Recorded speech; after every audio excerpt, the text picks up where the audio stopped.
Hi everyone welcome to my channel. ತಮ್ಮೆಲ್ಲರಿಗೂ ನಮ್ಮ ಚಾನಲ್ಗೆ ಸ್ವಾಗತವನ್ನು ಕೋರುತ್ತಾ ಇವತ್ತಿನ ವಿಡಿಯೋದಲ್ಲಿ ತಮ್ಮೊಂದಿಗೆ 2026-27ನೇ ಶೈಕ್ಷಣಿಕ ಸಾಲಿನ ಇಲ್ಲಿ ಜವಾಹರ್ ನವೋದಯ ವಿದ್ಯಾಲಯದ 6ನೇ ತರಗತಿಯ ಪ್ರವೇಶ ಪರೀಕ್ಷೆ ಸಂಬಂಧಪಟ್ಟಂತೆ ಇಲ್ಲಿ ಫಲಿತಾಂಶ ಬಂದ ನಂತರ ತಾವು ಯಾವ್ಯಾವ ದಾಖಲೆಗಳ ಸಿದ್ಧತೆಯಲ್ಲಿ ಇಟ್ಕೋಬೇಕು ಮತ್ತು ಇಲ್ಲಿ ಈಗಾಗಲೇ ನಾನು ತಮಗೆ ಹಿಂದಿನ ವಿಡಿಯೋಗಳು ತಿಳಿಸಿಕೊಟ್ಟಿದ್ದೇನೆ. ಇಲ್ಲಿ ನವೋದಯ ಪ್ರವೇಶ ಪರೀಕ್ಷೆಯ ರಿಸಲ್ಟ್ಸ್ ಇಲ್ಲಿ ಯಾವಾಗ ಬಿಡುಗಡೆ ಆಗುತ್ತದೆ ಅಂತ ತಮಗೆಲ್ಲ ನಾನು ತಿಳಿಸಿರುವ ಹಾಗೆ ಇಲ್ಲಿ ಮಾರ್ಚ್ 25ರಿಂದ 27 ದಿನಾಂಕದ ಒಳಗಾಗಿ ಬರಬಹುದು ಎನ್ನುವಂಥ ಒಂದು ನಿರೀಕ್ಷೆ ಇರುತ್ತದೆ. ಇಲ್ಲಿ ಈಗಾಗಲೇ ಯಾರು ಎಕ್ಸಾಮನ್ನು ಬರೆದು ಕೀ ಆನ್ಸರ್ಗಳನ್ನು ಕೂಡ ತಾವು ಚೆಕ್ ಮಾಡ್ಕೊಂಡಿರ್ತೀರಿ. ಇವತ್ತಿನ ವಿಡಿಯೋದಲ್ಲಿ ತಾವುಗಳು ನಾನು ಇಲ್ಲಿ ಏನು ಮಾಹಿತಿಯನ್ನು ನೀಡಿದ್ದೀನಿ, ಯಾವ್ಯಾವ ಜಿಲ್ಲೆಗಳಲ್ಲಿ ಕಟ್ ಆಫ್ ಮಾರ್ಕ್ಸ್ಗಳು ಎಷ್ಟು ಬರಬಹುದು ಅಂತ ಆ ಕಟ್ ಆಫ್ ಮಾರ್ಕ್ಸ್ಗಳನ್ನು ತಾವು ವೀಕ್ಷಿಸ್ತಾ ಹೋಗ್ಬೋದು. ಇಲ್ಲಿ ಒಟ್ಟಾರೆಯಾಗಿರುವಂಥ ಒಟ್ಟು 31 ನಮ್ಮ ಕರ್ನಾಟಕದ ಜಿಲ್ಲೆಗಳನ್ನು ನೋಡ್ತಾ ಹೋಗಿ ಆ ಜಿಲ್ಲೆಗಳಲ್ಲಿರುವಂಥ ಕಟ್ ಆಫ್ ಮಾರ್ಕ್ಸ್ಗಳನ್ನು ತಾವು ಚೆಕ್ ಮಾಡ್ಕೋಬೋದು. ಇಲ್ಲಿ ಏನು ಮೊದಲನೇದಾಗಿ ನೋಡ್ತಾ ಹೋಗ್ಬೋದು, ಜಿಲ್ಲೆ ಹೆಸರು ಇರ್ತದೆ, ಅದು ಕೋಡ್ ನಂಬರು, ಹಾಗೂ ಇಲ್ಲಿ ನೋಡ್ತಾ ಹೋದಾಗ ಇಲ್ಲಿ ಬ್ಲಾಕ್ ನಂಬರ್ ಆಗಿರ್ಬೋದು, ಅದೇ ರೀತಿಯಾಗಿ ಇಲ್ಲಿ ಜೆಂಡರ್ ಮತ್ತು ಕೋಟಾ, ಯಾವ ಕೋಟಾದ ಅಡಿಯಲ್ಲಿ ಆಯ್ಕೆಯಾಗಿದ್ದಾರೆ, ಅದೇ ರೀತಿಯಾಗಿ ಎಷ್ಟು ಅಂಕಗಳನ್ನು ಪಡ್ಕೊಂಡವರು ಇಲ್ಲಿ ಆಯ್ಕೆ ಆಗಿದ್ದಾರೆ ಅಂತ ನೋಡ್ತಾ ಹೋಗಿ ಇಷ್ಟು ತಾವುಗಳು ತಮ್ಮ ಜಿಲ್ಲೆ ಯಾವುದು ಹಾಗೂ ಯಾವ ಕೋಟಾದಡಿ ತಾವು ಎಕ್ಸಾಮನ್ನು ಬರೆದಿರ್ತೀರಿ ಅನ್ನೋಂತ ನೋಡ್ತಾ ಹೋಗಿ ಎಷ್ಟು ಅಂಕಗಳನ್ನು ಪಡೆದವರು ಕಳೆದ ಬಾರಿ ಆಯ್ಕೆ ಆಗಿದ್ದಾರೆ. ಈ ಬಾರಿಯೂ ಕೂಡ ಅದೇ ರೀತಿಯಾಗಿ ಇಲ್ಲಿ ರಿಸಲ್ಟ್ಸ್ ನಿಲ್ಲುವಂತಹ ಚಾನ್ಸಸ್ ಇರುತ್ತದೆ. 1-2 ಅಂಕಗಳು ಇಲ್ಲಿ ವ್ಯತ್ಯಾಸವಾಗಬಹುದು, ಆದರೆ ಮ್ಯಾಕ್ಸಿಮಮ್ ಆಗಿ ಕಳೆದ ವರ್ಷದ ರಿಸಲ್ಟ್ಸೇ ಈ ಸಾರಿಯೂ ಕೂಡ ನಿಲ್ಲುವಂಥ ಚಾನ್ಸಸ್ ಇರುತ್ತದೆ. ಆದ್ದರಿಂದ ಇಲ್ಲಿ ತಾವುಗಳು ಇಲ್ಲಿ ಸೆಲೆಕ್ಟ್ ಆಗ್ತೀನಿ ಎನ್ನುವಂಥವ್ರು ಅಥವಾ ಈ ಕಟ್ ಆಫ್ ಮಾರ್ಕ್ಸ್ಗಳ ಏನು ಟೋಟಲ್ ಆದಂಥ ಅಂಕಗಳನ್ನ ಇಲ್ಲಿ ತಿಳಿಸಿದ್ದೀನಿ ತಮಗೆ, ಕಟ್ ಆಫ್ ಮಾರ್ಕ್ಸ್ ಅಂಕಗಳು ಮತ್ತು ಮೀಸಲಾತಿ ಪ್ರಕಾರ ಅಷ್ಟು ಅಂಕಗಳನ್ನು ಪಡೆದವರು ನಾನು ಇವತ್ತಿನ ವಿಡಿಯೋದಲ್ಲಿ ತಿಳಿಸಿರುವಂತೆ ತಾವು ಎಲ್ಲ ಜಿಲ್ಲೆಗಳ ಇಲ್ಲಿ ಕಟ್ ಆಫ್ ಮಾರ್ಕ್ಸ್ಗಳನ್ನು ವೀಕ್ಷಣೆ ಮಾಡಿ ತದನಂತರ ಯಾವ್ಯಾವ ದಾಖಲೆಗಳನ್ನು ಸಿದ್ಧತೆಯಲ್ಲಿ ಇಟ್ಕೋಬೇಕಂತ ತಮ್ಮ ತಿಳಿಸ್ಕೊಡ್ತೀನಿ. ತಾವುಗಳು ಆ ದಾಖಲೆಯನ್ನು ಸಿದ್ಧತೆಯಲ್ಲಿ ಇಟ್ಕೊಳ್ಳಿ.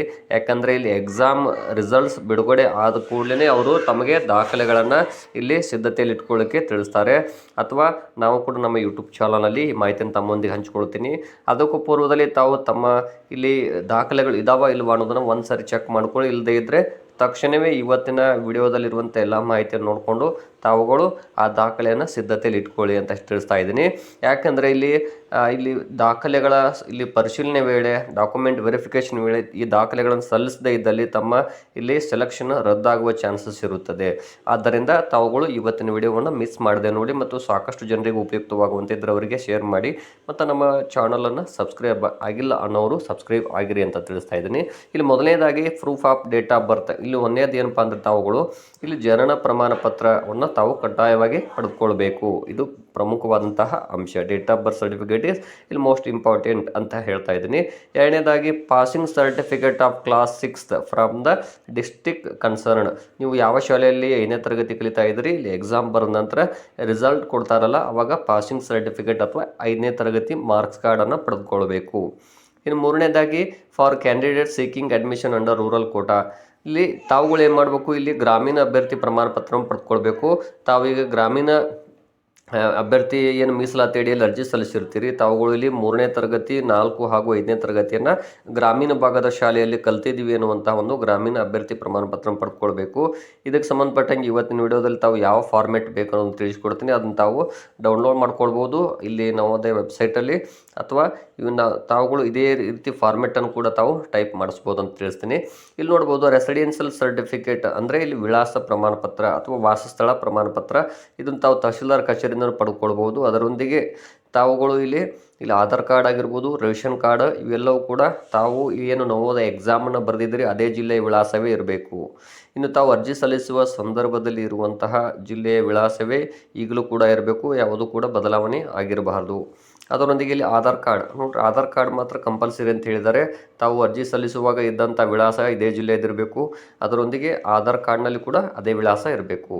ಇನ್ನು ಅದರೊಂದಿಗೆ certificate by the head master of the school ಅಂತ ಹೇಳಿದ್ದಾರೆ. ತಾವು ಏನು ಅರ್ಜಿ ಸಲ್ಲಿಸುವಾಗ ಶಾಲೆಯ ಮುಖ್ಯೋಪಾಧ್ಯಾಯರಿಂದ ಒಂದು ಫಾರ್ಮೇಟನ್ನು ಪಡ್ಕೊಂಡು ಸೈನ್ ಮಾಡಿಸಿ ತುಂಬಿಸಿಟ್ಕೊಂಡಿದ್ರಿ, ಅದೇ ಫಾರ್ಮೇಟನ್ನು ತಾವಿಲ್ಲಿ ಅಟ್ಯಾಚ್ ಮಾಡಬೇಕಾಗುತ್ತೆ. ಇನ್ನು ಮೆಡಿಕಲ್ ಫಿಟ್ನೆಸ್ ಸರ್ಟಿಫಿಕೇಟನ್ನು ಕೂಡ ಇಲ್ಲಿ ಸಲ್ಲಿಸಬೇಕಾಗುತ್ತದೆ. ವೈದ್ಯಕೀಯ ಪ್ರಮಾಣ ಪತ್ರ, ಮೆಡಿಕಲ್ ಸರ್ಟಿಫಿಕೇಟನ್ನು ಇಲ್ಲಿ ಕೂಡ ಅದರ ಡಾಕ್ಯುಮೆಂಟ್ ಕೂಡ ನಾನು ನಿಮ್ಗೆ ತಿಳಿಸ್ಕೊಡ್ತೀನಿ ಯಾವುದು ಅಂತ. ಇನ್ನು ಅದರೊಂದಿಗೆ undertaking by the parent and guardian to pay Vidyalaya Vikas Nidhi. ಇದು ಹೇಗಿರುತ್ತೆ ಅಂದರೆ ವಿದ್ಯಾಲಯ ವಿಕಾಸ ನಿಧಿಯನ್ನು ಪ್ರತಿ ತಿಂಗಳು ಇದನ್ನು ಅಮೌಂಟನ್ನು ತಾವು ಕಟ್ಟಬೇಕಾಗುತ್ತೆ. ಆದರೆ ಇಲ್ಲಿ ಕೆಲವರಿಗೆ ವಿನಾಯಿತಿ ಇರುತ್ತೆ. ಅದು 6th ಸ್ಟ್ಯಾಂಡರ್ಡಿಂದ 8th ಸ್ಟ್ಯಾಂಡರ್ಡ್ವರೆಗೂ. ಅದರಲ್ಲೂ ಮತ್ತು ನೆಕ್ಸ್ಟು ಪರಿಶಿಷ್ಟ ಜಾತಿ, ಪರಿಶಿಷ್ಟ ಪಂಗಡ ಮತ್ತು ಬಾಲಕಿಯರು ಹಾಗೂ ದಿವ್ಯಾಂಗ ವಿದ್ಯಾರ್ಥಿಗಳು ಮತ್ತು BPL ಕಾರ್ಡ್ ಇರುವಂತಹ ಪೋಷಕರಿಗೆ. ಇನ್ನು ಡಿಸಬಿಲಿಟಿ ಸರ್ಟಿಫಿಕೇಟ್, ಇಲ್ಲಿ ವಿಶೇಷ ಚೇತನರಾಗಿದ್ದರೆ ತಾವು ಇಲ್ಲಿ ಆ ವಿಶೇಷ ಚೇತನ ಪ್ರಮಾಣ ಪತ್ರವನ್ನು ಮತ್ತು ಅಲ್ಲಿ ಸರ್ಟಿಫಿಕೇಟನ್ನು ಕೂಡ ತಾವು ಇಟ್ಕೊಂಡಿರಬೇಕಾಗುತ್ತದೆ. ಇನ್ನು ಪರಿಶಿಷ್ಟ ಜಾತಿ, ಪರಿಶಿಷ್ಟ ಪಂಗಡದ ವಿದ್ಯಾರ್ಥಿಗಳು ಜಾತಿ ಮತ್ತು ಆದಾಯ ಪ್ರಮಾಣ ಪತ್ರವನ್ನು ಸಿದ್ಧತೆಯಲ್ಲಿ ಇಟ್ಕೊಳ್ಬೇಕು. ಅದರೊಂದಿಗೆ ಇಲ್ಲಿ OBC ವಿದ್ಯಾರ್ಥಿಗಳು OBC ಪ್ರಮಾಣ ಪತ್ರದ ಜೊತೆಗೆ ಕರ್ನಾಟಕದ ಇತ್ತು ಅಂದರೆ ತಾವುಗಳು ಇಲ್ಲಿ ಜಾತಿ ಆದಾಯ ಪ್ರಮಾಣ ಪತ್ರ ಕೂಡ ಅದರೊಂದಿಗೆ ಎರಡೂ ತಾವು ಸಿದ್ಧತೆಯಲ್ಲಿ ಇಟ್ಕೊಳ್ಬೇಕಾಗುತ್ತದೆ. ಇದಿಷ್ಟೇ ಅಲ್ಲದೆ ದಾಖಲೆಗಳ ಪರಿಶೀಲನೆ ವೇಳೆಯಲ್ಲಿ ತಾವು ಎಲ್ಲ ದಾಖಲೆಗಳನ್ನು ತೆಗೆದುಕೊಂಡು ಅಲ್ಲಿ ಏನು ಕೇಳ್ತಾರೆ ಅಂದರೆ ಅವರು TCಯನ್ನು ಕೇಳ್ತಾರೆ. ಆವಾಗ ತಾವೇನು ಮಾಡಬೇಕು, ಶಾಲೆ ಮುಖ್ಯೋಪಾಧ್ಯಾಯರಿಂದ TCಯನ್ನು ಪಡೆದುಕೊಂಡು ಅದನ್ನು ಇಲ್ಲಿ ತಮ್ಮ ತಾಲೂಕಿನ BO ಅವರಿಂದ ಅದಕ್ಕೆ ಕೌಂಟರ್ ಸೈನ್ ಮಾಡಿಸ್ಬೇಕಾಗುತ್ತದೆ. ಇವಿಷ್ಟು ದಾಖಲೆಗಳು. ಇದು ಆದ ನಂತರ ಇಲ್ಲಿ ಯಾವ್ಯಾವ ಫಾರ್ಮೆಟ್ಗಳದಾವ ನೋಡ್ತಾ ಹೋಗ್ಬೋದು. ತಾವಿಲ್ಲಿ ಮೊದಲನೇದಾಗಿ ಪರ್ಸನಲ್ ಇನ್ಫಾರ್ಮೇಷನ್ ಫಾರ್ಮ್ ಅಂತ ಇರುತ್ತೆ, ಅದನ್ನು ತಾವಿಲ್ಲಿ ವೀಕ್ಷಣೆ ಮಾಡ್ಬೋದು. ಅದರೊಂದಿಗೆ ಇಲ್ಲಿ by parent and guardian of the candidate concern ಅದು ಸರ್ಟಿಫಿಕೇಟನ್ನು ಕೊಡಬೇಕಾಗುತ್ತೆ. ನಮಗೆ ಒಪ್ಪಿಗೆ ಇದೆ ಇಲ್ಲಿ ಅಡ್ಮಿಷನ್ ಮಾಡಲಿಕ್ಕೆ ಅಂತ. ಅದರೊಂದಿಗೆ certificate by the head of the school ಅಂತ ಇರ್ತದೆ, ಶಾಲಾ ಮುಖ್ಯೋಪಾಧ್ಯಾಯನ ಒಂದು ಸಿಗ್ನೇಚರ್ ಇದೆ. ಅದರೊಂದಿಗೆ undertaking by the parent or guardian ಅಂತಿದೆ ಮತ್ತು ಅಂಡರ್ಟೇಕಿಂಗ್ ಬೈ ಮೈಗ್ರೇಷನ್ ಅಂತ ಇರುತ್ತೆ. ಅದರೊಂದಿಗೆ ಇಲ್ಲಿ ಮೆಡಿಕಲ್ ಫಿಟ್ನೆಸ್ ಸರ್ಟಿಫಿಕೇಟ್ ಕೂಡ ಇವತ್ತು ನೀವು ವೀಕ್ಷಣೆ ಮಾಡ್ಬೋದು. ಇಲ್ಲಿ ಮೆಡಿಕಲ್ ಅಟೆಂಡೆನ್ಸ್ ಅಂತ ಇರುತ್ತೆ. ಇನ್ನು ಡಿಸಬಿಲಿಟಿ ಸರ್ಟಿಫಿಕೇಟು ಮತ್ತು ಇಲ್ಲಿ ಕ್ಯಾಟಗರಿ ಸರ್ಟಿಫಿಕೇಟ್ ಆಗಲೇ ಹೇಳಿದಾಗೆ. ಇನ್ನು ರೂರಲ್ ಏರಿಯಾ ಸರ್ಟಿಫಿಕೇಟ್ ಇಲ್ಲಿ ಏನು ಫಾರ್ಮೆಟ್ ಕೊಟ್ಟಿದ್ದಾರೆ ಇದೇ ಫಾರ್ಮೆಟಲ್ಲೇ ಇರಬೇಕಾಗುತ್ತೆ ಅದು. ಇನ್ನು ರೆಸಿಡೆನ್ಷಿಯಲ್ ಸರ್ಟಿಫಿಕೇಟ್ ವಿಳಾಸ ಪ್ರಮಾಣ ಪತ್ರವನ್ನು ತಹಶೀಲ್ದಾರ್ ಅವರು ನೀಡ್ತಾರೆ. ಇದನ್ನು ಇದೇ ಫಾರ್ಮೆಟ್ ಡೌನ್ಲೋಡ್ ಮಾಡಿಕೊಂಡು ತಾವು ಇಲ್ಲಿ ಸಿಗ್ನೇಚರ್ ಮಾಡಿಸಿ ಇಟ್ಕೋಬೇಕಾಗುತ್ತದೆ.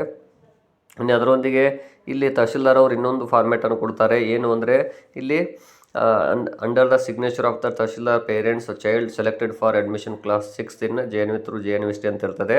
ಈ ಫಾರ್ಮೆಟನ್ನು ಅವ್ರು ಕೊಡ್ತಾರೆ ಇಲ್ಲಿ. ಅಂದರೆ ಇವರು the area where residence is located falls under rural and urban ಅಂತೇಳಿ ಇದೊಂದು ಗ್ರಾಮೀಣ ಅಭ್ಯರ್ಥಿ ಪ್ರಮಾಣ ಪತ್ರವನ್ನು ಅವ್ರು ಕೊಡ್ತಾರೆ.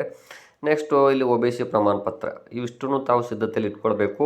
ಇವತ್ತಿನ ವಿಡಿಯೋದಲ್ಲಿ ಯಾರು ನಾನು ಆಗಲೇ ತಿಳಿಸಿದಾಗೆ ಕಟ್ ಆಫ್ ಮಾರ್ಕ್ಸ್ಗಳನ್ನು ಇಲ್ಲಿ ತಿಳಿಸಿದ್ದೀನಿ. ಆ ದಾಖಲೆಗಳನ್ನು ತಾವು ರೆಡಿ ಮಾಡಿಟ್ಕೊಂಡು ಅಲ್ಲಿ ನೀವೆಲ್ಲ ಸಿದ್ಧತೆ ಇಟ್ಕೊಂಡ್ರಿ ಅಂದರೆ ನಾಳೆ ಇಲ್ಲಿ ವೆರಿಫಿಕೇಷನ್ ಟೈಮಲ್ಲಿ ತಮಗೆ ಉಪಯುಕ್ತವಾಗುತ್ತದೆ ಅಂತ ಇವತ್ತಿನ ವಿಡಿಯೋದಲ್ಲಿ ತಿಳಿಸ್ತಾ ಇದ್ದೀನಿ. ಧನ್ಯವಾದ.